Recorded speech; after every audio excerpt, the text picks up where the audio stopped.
তারা বিভিন্নভাবে হাবিবের কাছ থেকে মোহর নিয়ে সবাই মিলে মজ মস্তি করতে থাকে। কয়েক মাস পর হাবিব দেখতে পায় তার পিতার রেখে যাওয়া সমস্ত সম্পদ শেষ হয়ে গেছে, আর সে এতদিন ঠিকভাবে কাজ না করায় সে তার আয়ের উৎসও হারিয়ে ফেলে। তার বন্ধুরা যখন এটি শুনতে পায় তখন সবাই অবাক হয়ে যায় আর দুঃখও পায়। তখন জাসিম হাবিবকে বলে, তাহলে এবার আমরা সহভোজের আয়োজন করতে পারি, যেখানে আমরা সবাই কিছু কিছু খাবার এনে ভোজের আয়োজন করব। এতে হাবিবের মত না থাকা সত্ত্বেও সে কিছুই বলতে পারে না।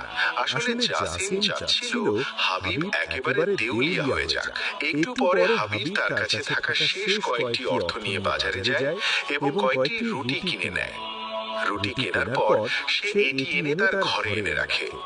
তার অনেক খিদে থাকা সত্ত্বেও সে তা খাচ্ছিল না, কারণ সে তার বন্ধুদের সাথে কালকে এটি নিয়ে সহভোজ করবে। কিন্তু রাতে যখন হাবিব ঘুমিয়ে পড়ে তখন কয়েকটি দুষ্ট ইঁদুর এসে তার রুটিটি খেয়ে ফেলে। সকালে যখন হাবিব ঘুম থেকে ওঠে তখন সে দেখে তার রুটি আর নেই।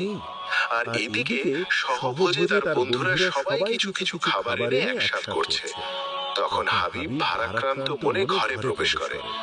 জাসিম তখন বলে, কি ব্যাপার হাবিব, তোমার হাত খালি কেন? তখন হাবিব কালকে রাতের ঘটনা খুলে বলে, কিন্তু কেউ তার কথা বিশ্বাস করেনি।